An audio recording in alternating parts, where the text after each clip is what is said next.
Hey guys, Salvador here with Detailers Growth. Today I am sitting down with Patrice, one of our sales coaches. How are you, Patrice? Good news, Al. I'm great, man. Happy Veterans Day, by the way, here in the States. Q? But yeah, man, you just got back from SEMA a couple of days ago, Patrice. Yes. Tell me, how was SEMA? Wow. um, Astonishing. New services are coming down the pipe for us at Mujo Auto Spa. Nice, Let's just say that SEMA was very exciting this year. nice, With our main PPF distributor here, I got their shirt on, Legend. nice, Which are based in North Carolina.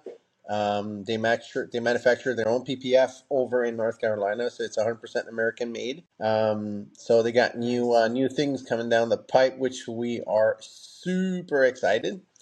Nice. So yeah, so That's it's awesome.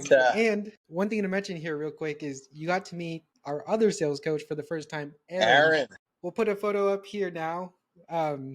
And yeah, man, that was super cool. How was meeting together for the first time? It was super, man. I was so surprised when he showed up at the booth, and I'm like, "Hey, Aaron!" And Yeah. started talking, man, and exchanging stuff, and we had a lengthy discussion with Kurt Milchner and from who's our one of our heads at Legend is one of the owners, Nice. and going back and forth and on different perspectives, into his company and ours, and Yeah. with Legend, try to grasp as much information as we could, why Aaron should have Legend uh, Yes. instead Yes. of the other company instead. Why Legend is we think is the best film on the market right now compared to other brands. Like I said, a lengthy discussion. I think it was almost like 45 minutes, close to an hour, going back and forth, Awesome. to talking different aspects of our businesses and so on. So it's you have a different perspective from another person. Yeah, So yeah, 1000%.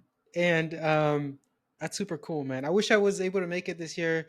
I had family visiting in from Arizona, so I was a little busy. But next year, for sure, I will be there. We have to make Aaron go. We'll all meet up and have yes, a blast.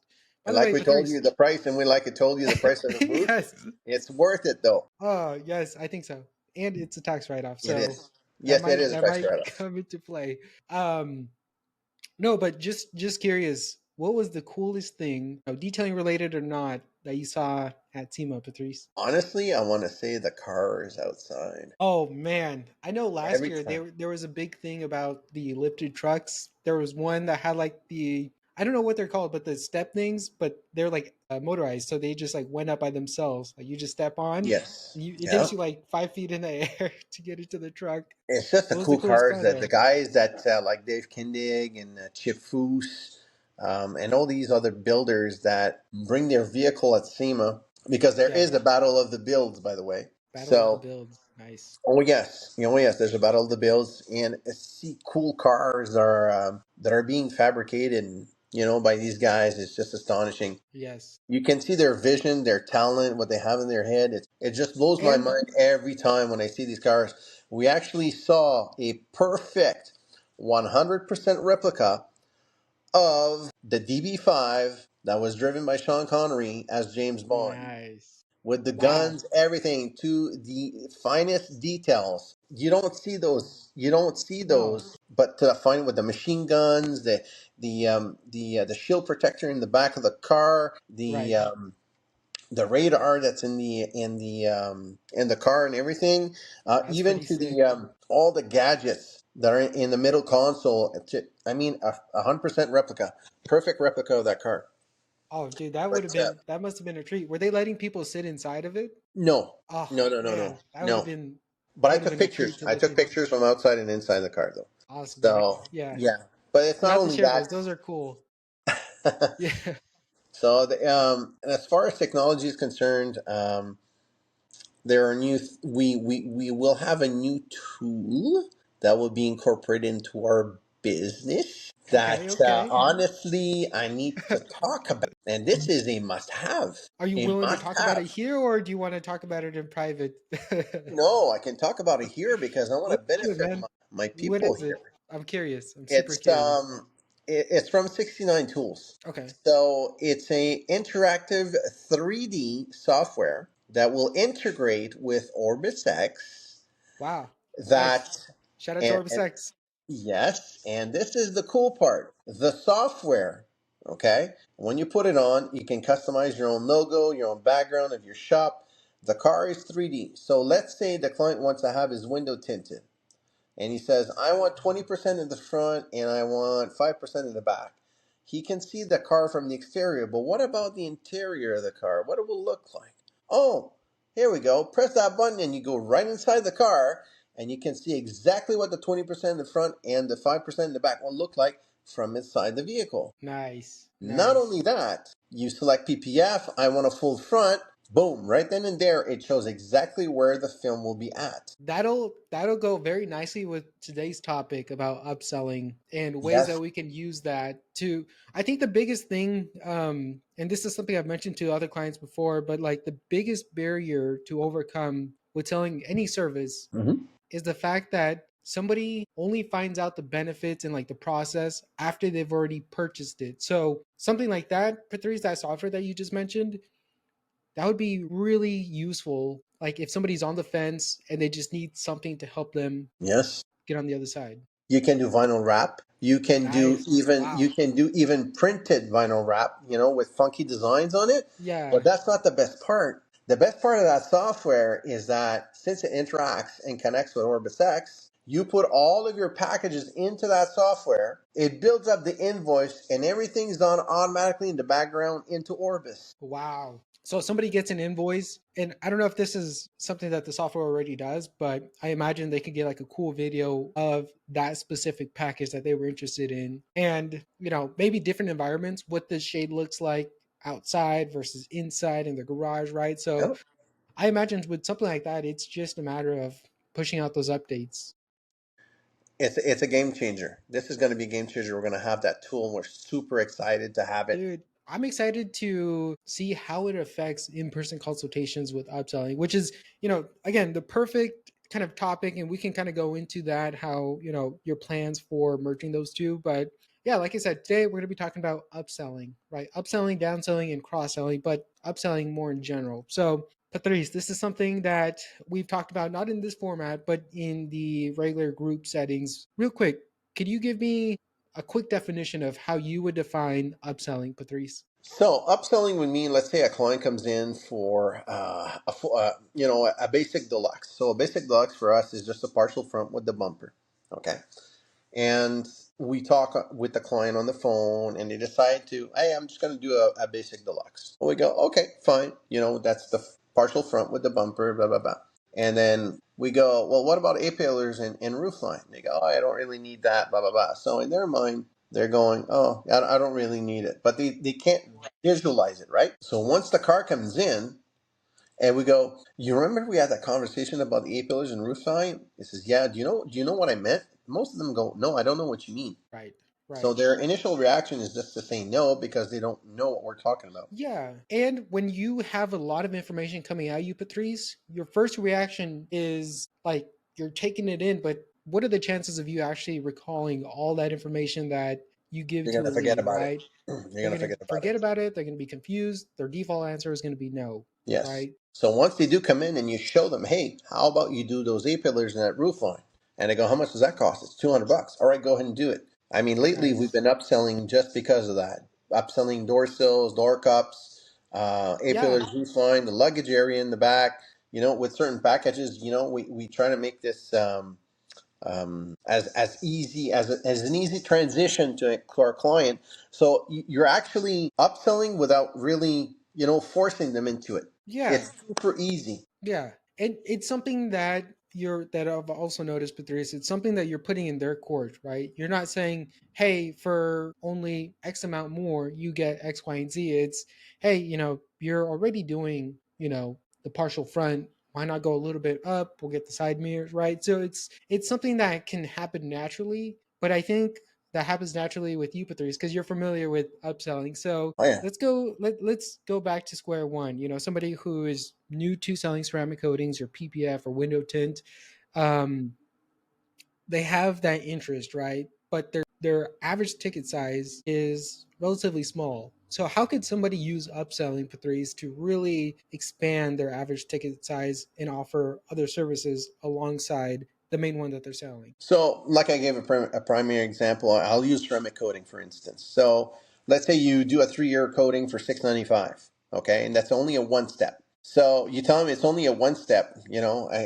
Swirls might still show up on the car, blah blah blah. You say, Right, the best thing we can do right now is to book you in for that 695, and once you come in, then I'll show you what a two step looks like, and then you can decide if you want to stick with the one step or the two step.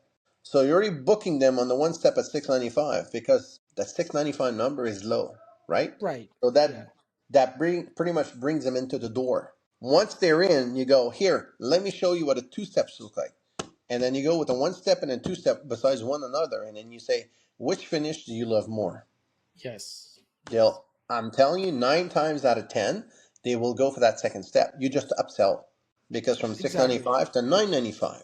Yeah, and what you just mentioned there, Patrice, is something that a lot of detailers, whether they're mobile or in a shop, are just simply not doing, right? They might describe the difference between a one step and a two step, but the customer needs to see it. They To need to see it. physically Yes. see it to Don't, see how it bounces off the lights, the swirl yeah. mark removal. Exactly. Guys, don't try to beat the cat or beat the No, dog or something like that. Don't no. try to beat it. Just stay plain and simple.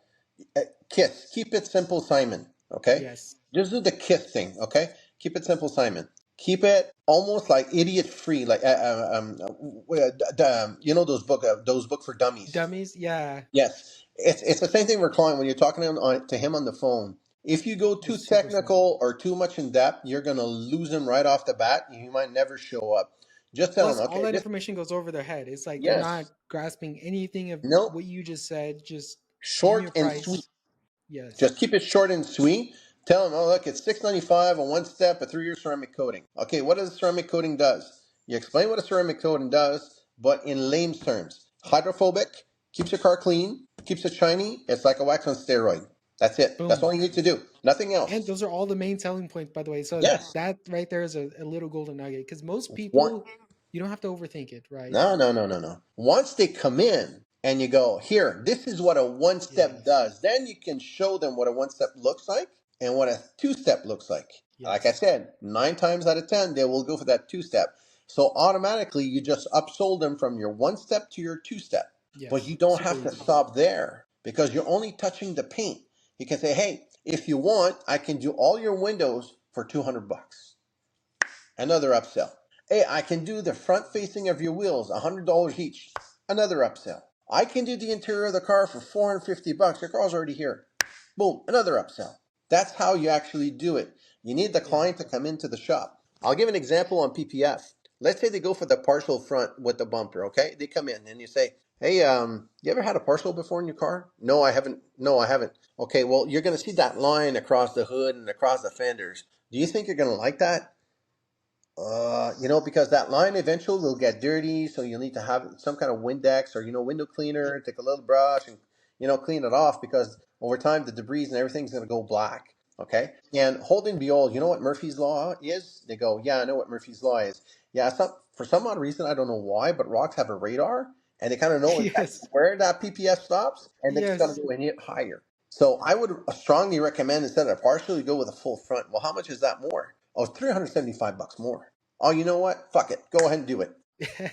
So I went from a partial to a full front. It's that easy, And one thing that's super apparent right now, Patrice, is just asking could be right? the The thing right that, questions. yes, the right questions, but simply just putting it forward, bringing it top of mind to that lead is exactly what a lot of people are not doing these days. They are like, okay, it's one sided, right? It's like this person wants this package. They seem like they were price sensitive, so I'm not going to even bother upselling, right? But those are the people that you want to upsell the most. Yes. And I think guys or girls are afraid of going there. They're kind of Exactly. go, They're that afraid person of already had. rejection. Yes, exactly. But not only that, they're afraid of losing that customer to go and say, well, okay, you're trying to upsell me or whatever. You're trying to force me into a sale or something. No, because if you the difference between a forced sell and something that goes like very smoothly is Right. totally different. If you're trying to force, you go, you know what, I think that package is not for you, you should go for that one, and we're going to add this and add that, and that's going to cost you X amount of money more. That's forcing a sale. You're trying to force something into somebody that he Yeah. doesn't want, right? Exactly. Whereas the other way around, you go, well, I've been thinking since our conversation, you wanted to go for a partial, but what about, let me show you what a full front looks like. But are you, you go at it smoothly, you're going to see that line across the hood. And there's always Murphy's law where rocks are going to find where Yeah. that film's at, and you put it in a way that you're almost making a joke out of it to make the client laugh, Yeah. okay? And you're easing that tension that's already there, so you're kind of breaking that glass, and the client goes, "Well, I'd be a total idiot if I'm not doing this." And they go, and they decide, and you know what? It's not you that's making that decision. You're Exactly. actually putting that on a silver plate for them to actually make that decision on their own. Yep, that's exactly what I was going to say. Is most people are already curious, like especially whether it's over the phone or in person, right? When you have that initial conversation with the lead, you want to look out for key things like that, right? Like, hey, it sounds like this person, right? They want the cheapest price, obviously, right? Who doesn't, right? But they're saying these things like, hey, I've had rock chips by my windshield, right? So it's like they want the cheapest package, which is a partial front, but they're telling you that they want a full front, right? Just by listening to those things and Yeah. asking those right questions, like you mentioned, Patrice, it can really open up the doors to bring that top of mind to that lead, because a lot of people will are already thinking about that, right? They're already thinking, man, partial front only covers a quarter of the hood, but man, if I get behind the wrong truck, it's over for me, right? I'm going to get a rock Yeah. chip further up. But I might as well go for the full you front. want another upsell that's super easy? Let's say you're agile with paint and stone chip fixing, okay? You can go, hey, you know what? Since we're going to be doing your hood and there's like 5 or 6 stone chips, we can fix that for you. $25 a stone chip. We can fix it. That wasn't part of Boom. the initial process, right? So that's another upsell. That's another $125 that just came to your pocket that you didn't have before. Yeah. There's a scratch on the door. There's a major scratch on the door. You say, hey, we can fix that scratch. $150 to fix it.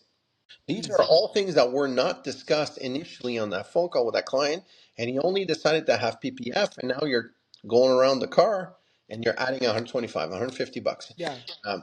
So it's super easy to upsell somebody. Yeah, and like again, number one thing, just ask, right? Just ask the right questions that could lead you to spark that interest in their minds, and you'll see that light switch, flip in their head where they're Just like, in your "Man, I've never really thought about it like that," or "I hadn't even considered that." Because when somebody's looking into PPF or coatings, first thing they're going to do is look at the cheapest options, right? But that might not be what they're actually looking for, right? Especially if they're planning on keeping their vehicle for 5, 10 years. It's like, how good is a 1 year ceramic coating going to last you, or benefit you? Um, I'll so give a prime example that I had this morning. A guy came with a Tundra, a platinum Tundra, okay, and he wants a partial. I get that, okay? And he's like, I just want the partial. I said, well, what about your pillars and your rooftop? I said, we hadn't discussed that. And he's like, why should I need that? I says, my truck is high and so on and so forth. I said, well, my truck is high too. And I still had stone chips at the top because I said I wasn't smart enough to put a PPF on the rooftop and on my pillars. I said, I have to have my roof redone and everything. I said, it's costing me $1,000 to get that to get that fixed. And the guy goes, oh, I didn't thought about that. Oh, you know what? Go ahead and add it. That was the easiest upsell I ever did. yeah, Just by using me as an example that I wasn't intelligent enough to put a PPF there. So the guy yeah. goes, "Oh man, I don't want to be that guy. I don't want to pay $100,000 to get my roof redone. Yeah, the heck with that." Yeah. I mean, that was a good firsthand example, but you can Yes. also use examples from previous customers, different scenarios that you've dealt with as a business owner, right? There are going to be those cases, right? With ceramic coatings, I think the most common one is, I went to the wrong shop, right? They did everything wrong. Now you have to pay double to get that fixed. So, like, just using or just mentioning those things could really help paint that picture in their head of what's going to happen if I don't, right? Because I think that's the biggest thing that a lot of people don't think about when they're so price driven is the other side. If they don't do it, if they don't upgrade, or they don't get the package that they could really benefit from, of course their choice is theirs, right? Not every customer is an upsell, but just to recap kind of what we've because I feel like we covered a lot there in just a few minutes there, Patrice. Just to recap, right? You get a lead on the phone. You want to know exactly what they're looking for, right? Chances are it's mostly going to be your least expensive package. Let's take ceramic coatings, for example, like just a 1 year with a paint enhancement or a one step. That's going to be the most attractive package. Go ahead and book them in for that package just to get them in the shop, right? Because once you have them in the shop, that's where you could be more visual with the difference between a paint enhancement, one step, and a two step, right? You can see that you can actually see the lead can actually see the tools that you're using, right? So you can Yeah. actually show them, like you can get them to feel the difference between a medium cut and a heavy cut pad, right? So things like that just kind of help visualize everything that you might have told them over the phone. Um, so you get them in there, you demonstrate, and then from there you walk around the vehicle. And one thing that you've mentioned before, Patrice, in our group coaching calls is that you actually have a document where you go through and you check. I think the main purpose of that document is just to kind of know anything that was on the vehicle. That way, the client knows, you know, that we're looking at the same thing that was here before we even started working on the vehicle, right? So, but that also is a great opportunity for upselling because, like you mentioned, Patrice, you can go around, say, hey, you have this thing, you have this scratch, we can fix that for X, Y, and Z. um, and one thing that you brought up earlier, Patrice, is the fact that a lot of people would be open to those upsells if you just mention it, or you bring it up in the process, because they're already there for one package, right? If they're not open or receptive to the upselling side of things, great, service them, they're happy with that package, but I think the biggest missed opportunity when it comes to upselling is just not asking or not mentioning it, not bringing up those scenarios, right? So things like that could really, really help with your bundling, your cross-selling, your upselling. So I think all of that, what you said, Patrice, is extremely useful in an in-person setting, right? Is this, when you look at upselling, Patrice, how do you go about it over the phone? Over the phone, it's a little bit more tedious or trickier, I should say, because, like I said before, the client is imaging something in his head that it won't be the same as you, right? So you have to go into layman's terms to explain them on the phone. So you say, let's say, I don't know, let's say, for example, a C8, which is a low profile car, right? And the client says, I just want the full front. So you just want the hood, full fenders, the front bumper, and the mirrors. That's all you want? And they go, yeah, that's all I want. Okay, but you know that's a low profile car, right? It sits on the ground, right? And they go, yeah, yeah. Okay, but what about your rocker panels and the bottom of your doors? I said, that's going to get dinged by rocks. I said, your rocker panels and in the bottom of your door is almost sitting on the ground. And I said, those are wide tires on top of that, so you don't have any mud flaps on that car at all. You just have like a skirt at the bottom of the rocker panels. That's not going to protect you against rock chips. So what do you think we should add the rocker panels on the bottom of the doors just, to alleviate you from having other headaches like down the road. So, and most likely they go, oh, I didn't thought about that. Or how much is Exactly. that going to cost me more? How much more is that going to cost me? And then you go, okay, now I got them for that. I might as well continue. Oh, you know what? I just thought, what about your A-pillars? That little, so is that a convertible hardtop? They go, yeah. So what about the A-pillars and that small portion right on top of your windshield? We could add that, just an extra, I don't know, $175. How's that? And then we can do your bottom of doors and your rocker panels. Hey, and by the way, that door handle? Is that like a black piano? They go, yeah, it is. You know what? I'll pitch that in for free for you since you're gonna take that package. Yes. Boom. So walk me through Never. your They will thinking never there. say no. They will never say no to something that is free. Exactly. So can you break that down in a little bit more detail, Patrice? So they're coming in for the main package. You notice something in that PPF package that isn't going to get protected with that package. Can you kind of break that down in a little bit more detail there? So they go in for the full front, but they didn't think about the bottom of the door and the rocker panels. So Yes. you have to explain to them that the car is a low profile vehicle, okay? And by sitting that low, there's a higher chance that the rocker panels and the bottom of the doors will get stone chips. Let's face it, these cars have wide Yeah. tires, right? So, and not having any mud flaps, and that skirt at the bottom is like maybe what, about this wide? So that's not enough to protect it.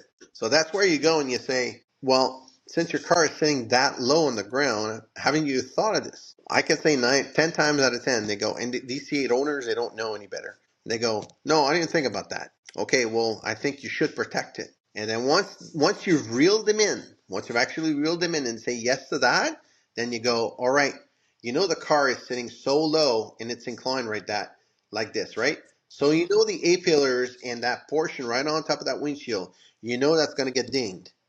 So you push that in there as well. You know, for $175, we're already there, man. We're going to protect that for you. How does that sound? They're going to go for it. And then that's when you hit them with the freebie. And you know that door handle, the black piano thing? Yeah, you know what? I'll pitch that in for free for you. And I even done to some of these clients, I say, you know what? You just bought the car. I'll pitch in the door sills free for you. Nice. And that's what in their mind builds up that great deal where it's like, You're bringing value. exactly, you're bringing value, but if you frame it the right way, it's not like a you're not like a used car salesman trying to upsell somebody from like a used car to like something they obviously cannot afford, right? But if you break it down to them in a way that has their best interest at heart, There you go. they're going to trust you, right? It's almost like, getting a recommendation from a doctor. It's like, I'm not going to not listen to my doctor, right? I'm going to take his recommendations seriously. And if you build that trust throughout the entire sales process, you can have a very similar approach with the lead, right? Because you do Yeah. have their best interests at heart. You're the expert here. You're the one that has seen, what that package can and cannot cover, right? Same thing with coatings. If you know somebody is going to be keeping their vehicle for 3 to 5 years, there's no reason for them to have a 1 year coating package because yes, the price point is more attractive, but they're going to have to renew it every year. That's right. And that might not seem like the biggest pain in the butt, but if somebody is buying for the long-term protection, it's like, man, am I really going to come back, or am I really going to have to come back every single year just to get a new coating, right? So it's, if you can save them that hassle, that time, you can really build up that value to where they can see that the upsell is necessary. So one thing you mentioned as well earlier, Patrice, is adding on additional services, right? Yeah. Can you, just to kind of dive into that next segue, what is the most combination that you are seeing in your shop, right? Is it coatings to PPF, PPF to window tint? What does that look like for you? Um, I want to say PPF to coatings. Okay, Um, like we just booked one today where we're doing the full front and the rest is ceramic coating. nice. Window tint is something that is a nice to have. It's not an obligation. Right, It's just for pure comfort. So whereas a paint protection film and a ceramic coating is actually protecting the paint out of the car. So most people will combine the two services together. Um, and I'll dive into to ours. So our new services will be printed PPF. nice. Did I say Okay, that? okay. Wait. Printed PPF. Yes, Tell me about that. legend. Yeah, okay, okay. Shout out to I'm Legend plugging PPF.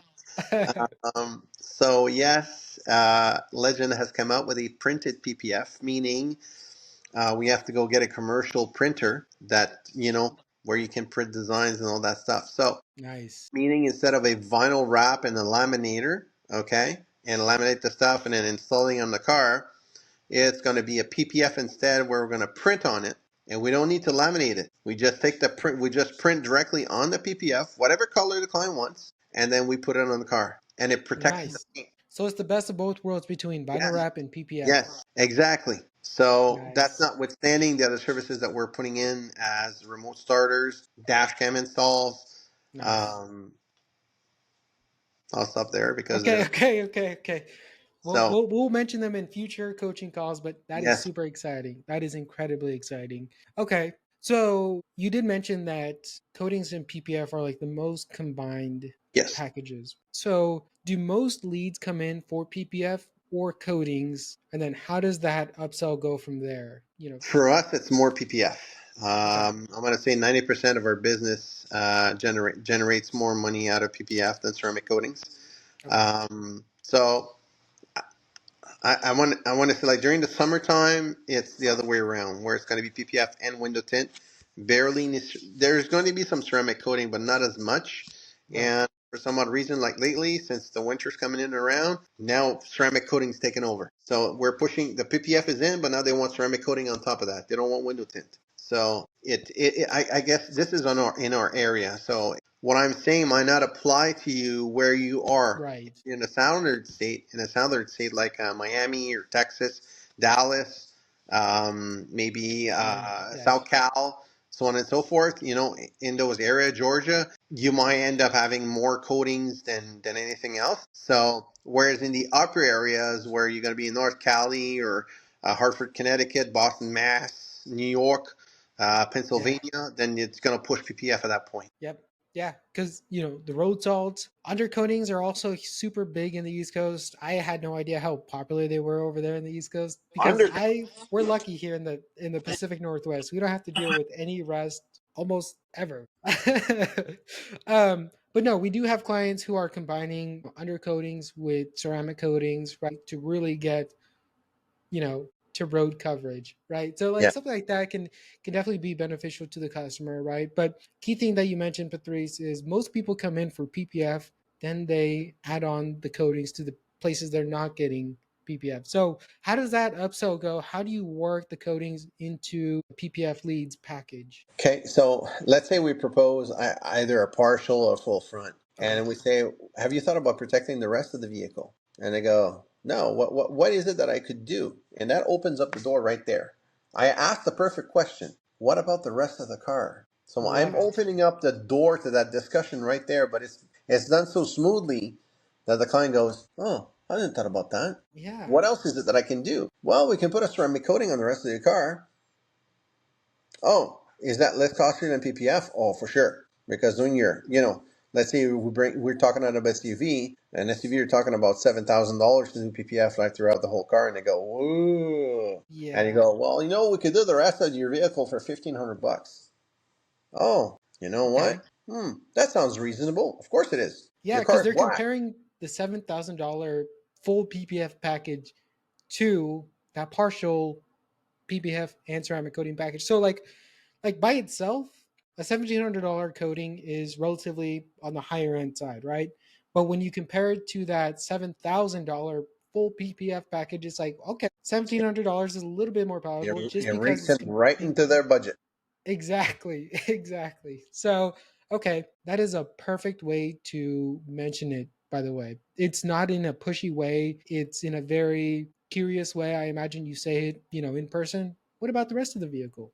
Right? So it's like now you're sparking that interest. You're getting them to think Well, maybe body language, when you're in front of the customer, you go, but what about the rest of the vehicle? And I always do this, and I have my head like a little bit tilted like that with that interrogation point. What about the rest of the vehicle? And they and go, then you can well, see the wheels turning in their head. yeah. Now, why? Because they're seeing your face, right? And they go, I didn't thought about that. What do you suggest? Well, I would suggest a ceramic coating, Boom. and you just go from there.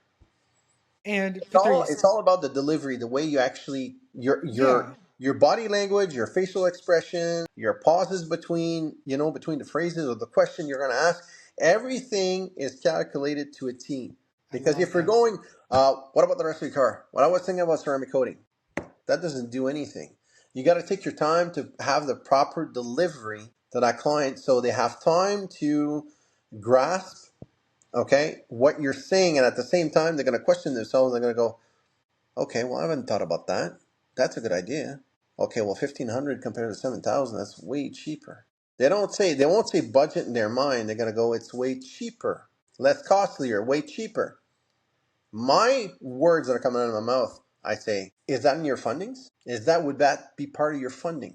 So I'm keeping them in the emotional state, never on the rational state.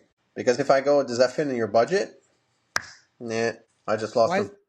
why is that? Why is budget versus funding? Why is it better to go with Why is it funding totally versus budget? different? Budget. What is a budget? A budget constraint. Mm, Budget equals constraint. If you look at a government, okay, every they year they budget, come. yeah, What are they talking about? They talk about budgets, balancing the budget. making budget What is cuts, right? exactly? So budget is constraints, where funding is totally different. It's additive. Yes. So that's why Nice, you have to use the genius. proper verbiage at the right time and with the Yeah, right tone and I love that. Yeah, no, because a lot of people, like, realistically, they don't have any budgets like set in stone, right? Or if they do, it's something that is malleable. It's flexible, right? It's yes, it is. elastic, right? Oh, it So is. It is. there are other external constraints, I mean, constraints like a wife, right? the time frame when they're looking to get this done. So those things can definitely play a role here, but overall the key thing that you mentioned is funding versus budget, right? Because that's exactly where a lot of people are like, hey, what's your budget for this? That's one of the biggest mistakes that a lot of detailers make is, what's your budget for this package or for this service, and Patrice, what kind of difference have you noticed with the way the conversation goes with the lead when you say funding versus budget? I'll use a prime example that, when you go and buy a new car, the sales guy in front of you, you say, "What's your budget?" That's the first thing that comes out of his mouth. What's your budget? If a sales guy tells that to me, I shut down automatically. I do a shutdown altogether. I'm like, "You're not going to find out what my budget is. You don't need to find it." Now, I know I have the advantage, and he's not, he talked too much. He just talked. So he's on the losing end. So why would you say funding instead of budget? Because if you say the word budget, you just lost, because that client will shut down automatically because you're Yeah, giving them an exit way. exactly. Oh, it's Yep. it's it's out of my price range. I got to talk to my wife. I'll need to think about it. Just because you said the word budget, but if you say, "Hey, is that the fund? Is that the funding you're looking for? Is that the right?" the correct price? Or would you say, or you can even go and say, you know what, let's say they tell you, let's say you haven't talked about budget or pricing or anything like that, and they go and you give them the price and they say, oh, that's out of my price range. And you can, instead of saying the word budget, you can go and say it like this: well, for me to bridge that gap, okay, do you have any idea how to get the funding? Yeah, So that's exactly. what I just did, it's an open question. It's not a closing question. It's an open question. By asking an open question, they're going to open up a drawer and say, "Where could I get the money for this?" It could be Visa. It could be a loan. It could be Financing. financing. So the idea of getting that service is not being shut down. It's actually being explored even more, Yep. because just Yeah. by the saying the word funding, he's exploring his options right now to be able to pay for that service. Yep. And that's exactly what they teach you as a sales rep in a dealership is you do not want to constrain that lead Never. based on what the price that they give, because most of the time right off the bat it's unrealistic, right? They're like, hey, I want a 2023 or a 2024 or 2025 for $300 a month. It's like, we can make it work, but like, you know yeah, Be we'll tight. make it work. Yeah. Yeah, it's going to be tight. um exactly. So that is a great point there. Just to wrap things up here, Patrice, I want to talk about something that people can still use to their advantage. It's not upselling, it's the opposite. Patrice, can you talk to me about downselling and how you go about it? Okay, so let's say you say your client, you have a full front, or a track back. I'll even use a track back. Okay, let's use Okay. that one. And Nice. trackback is 28.95, and then you see the client starting to cringe. You can see in the body language, Make it tense. the Yeah. facial tension that's there. You can see start to say, "Ooh, that's yeah, okay. That might be a little bit Yeah. too steep for them." And then what you can do, you go, "Hey, you know what? That was you asked my opinion. I gave you my opinion on what you should do, but." It's not going to break the bank if you actually go from that to a full front. And they go, Nice. what's a full front? Well, this is the full front. And this is the price of that full front. And once they see that price difference, they go, well, why is it $1,100 cheaper to do the full front instead of the track pack? Well, the track pack, this is what's included in track pack. So that's the price difference. You got your rocker panels, you got your bottom of doors, you got your entry luggage area, you got your door sills, you got your door cup, and you start, you add on, and you go, that's why it's $1,100 more than your full front. But from what I'm hearing from you is that the track pack is not in your funding right now. So what you really can afford right now is the full front. If and correct me if I'm wrong. Does that sound about right? Boom. Yeah. And then they go, yeah, that does sound about right. Yeah, you know what? That full front is exactly in the price range I was willing to pay. Perfect. All right. So we have availability on the 25th. We'll need a 25% deposit. We can do that right now. Nice. So Boom. it's kind of what we mentioned earlier, where they're comparing the full, in this case, the track back, but they're comparing the price of that to a full front. Now that delta is a little bit more palatable. They can do it. It's something that now becomes within their budget, right? So like you're taking in what they're telling you, and you're saying, okay, this person would be a good fit for the track pack. Perfect. Here's the price for that. Ooh, okay. I noticed that you didn't react well to that. Let's take you down to the full front, and that's where it's like, okay.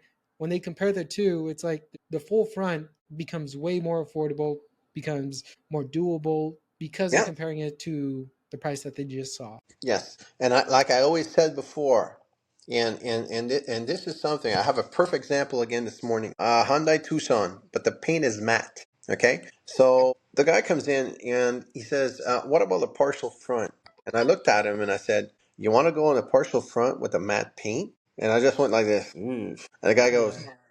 "Oh, you know what? You know, that's not a good idea, right?" I said, "No, not no, no." I said, "At a bare minimum, it's a full front." But I said, "Do you know what the cost is of doing a matte paint on your whole car?" He says, "No." I said, "Minimum 20 grand. 20 grand Jeez. minimum. It's not. It could be 25." And I Jeez. said, "Did you know that if you scratch or matte paint, we can't paint correct that?" And he Nope. goes, "No, I wasn't explained that." I said, "Look, you don't have to take my word for it. You can research it, but I can guarantee you if you scratch or matte paint, we cannot polish it. If I polish it, it becomes clear. It's gonna become shiny. You're gonna lose all that matte effect." And he goes, "What about stone chips?" There's nothing I can do. I Wow. can't fix stone chips on matte paint. It's just impossible. And he goes, "Oh man, what the heck did I get myself into when buying this car? You should have told me at the dealership." And the guy just goes on rambling, right? I'm just shutting my mouth and I'm listening. I'm just listening go. And I go, "Okay, okay, I got a pointer there. Okay, number two is right here. Okay, number three. Oh, now I can start to feel his pain. Okay, I'm just gonna wait for him to, shut up, and then I'll come in." And as soon as he's done, I'm like, "So from what I'm hearing, then you don't want to go for a full front. You want to do the whole car, right?" He says, "Yeah." He says, "You know what? With everything that you've told me," he says, "I might as well do the whole car." I said, "You're looking at 7,000." And he goes, "Oh, 7,000?" I said, "Yeah." He says, "The car, it's a Hyundai Tucson." I said, "Well, how much did you pay for it?" He said, "I paid 50,000 for it." I said, "Well, 7,000 at 50,000. How much is that?" Right. And he's like, "Yeah, that's roughly about like 12, 13% of the value of the car." I said, "Yes, it is. I totally agree with you. But," I said, "that's a sacrificial layer that we put on the paint to protect that matte paint." Yep. I said, "When you resell it in 5 or 6 years, you're not going to be at a loss. You're going to be making money with that Tucson Yeah. And because you're going to like have paint protection on it." it's not gonna have any scratches, rock chips. Plus, with Exactly. matte paint, they become so much more visible that it's like you can't ignore it. It's there. It's Yeah. yeah. And then the second thing that comes out of his mouth is that, "Is matte paint more finicky to maintain?" I said, "Yes, you need to have a matte soap. So you got to be careful when you wash the car." And Yep. I could see in his face, he's like, "Oh, what a Yeah. goddamn mistake I did now, man. I bought this car without knowing what am I getting myself into." So I'm very, very politely and slowly, but with assurance, I'm giving him all the information that he's looking for, right? I said, "You don't have to worry about anything. This is not rocket science. What we should do in the meantime, though, and I know your funding is not there, so I said we could do it in sequences." And he goes, Nice. "Really?" I said, "Yes. What we could do right now is do the full front, okay, with your mirrors. We can do the roof, your pillars in one shot, and then that spoiler in the back. Okay, we can do that for that right now. And this is the price to do it. Okay. Next spring we can do the four doors, and at the end of the summer we can do the quarters, and the back bumper, and then your trunk, and Now it then your car becomes will way be more fully covered." affordable. Yes. So I said, "I'm helping you with your funding right now. So I'm giving you gaps for you to get your money and everything, so you can actually continue to protect it." And that is such a pro move there because it's compromise, right? You're compromising, the customer's compromising, but you guys are working towards the same goal of Yes, full protection, right? It's just the that's price correct. range is super expensive. It's very labor intensive. So it's something that, and it gives you a chance to really look at how the PPF is performing, right? So it's kind of like a win-win, right? If the customer is willing to do it. And the other thing there that we've highlighted with Aaron before in the past is that gives you that flexibility. It helps the customer understand that, hey, Patrice, Mujo Autospot, they're willing to work with me, towards that goal that I'm looking to get out of with protection. So that is such a pro move there because I mean that could apply to anything, right? PPF mostly. With coatings, a little bit trickier there. But same thing, right? With financing, now becomes a lot more approachable and affordable. So that's a great point. And with that being said, guys, I think that's a great place to end things or to wrap up regarding upselling. Patrice, is there anything else that we're missing as far as upselling that you want to mention here? No, I think we touched based on everything, on that, unless somebody like maybe window tint. So from carbon to ceramic, you tell them, carbon is purely aesthetics. It doesn't block any IRAs or barely any. And I said for $150 difference, you can go from carbon to ceramic, where ceramic at a bare minimum will start blocking the rays at 90%. Yes. So it's plus or Yes. minus 20 degrees Celsius inside of your car for $150 more. So you're upselling from carbon over to ceramic. And we barely, and honestly, we barely install any carbon here at the shop. It's all Yeah. ceramic, ceramic, ceramic, ceramic. So that's one. Especially because, like, I mean, yes, it's good to have ceramic or carbon film, but when you really, outline the differences, most people are going to go with ceramic because if they go with the carbon, they're going to have it for a couple months and it becomes super apparent just how crappy it is compared to ceramic film. So, like, I mean, heat lamps out with that. I think the software that you mentioned earlier is going to be super useful for that. Especially like if you could really visualize and maybe explain in like a storytelling way how they'll benefit from it, right? Now when you walk in your car, it doesn't feel like an oven in the summertime, right? So like just things like that you can use in your sales process to get to basically paint that picture. So yeah, I love it, Patrice. Again, thank you so much for sitting down and talking about upselling today. Glad you had a blast at SEMA, and we'll see you guys next week. Bye All bye. right, man.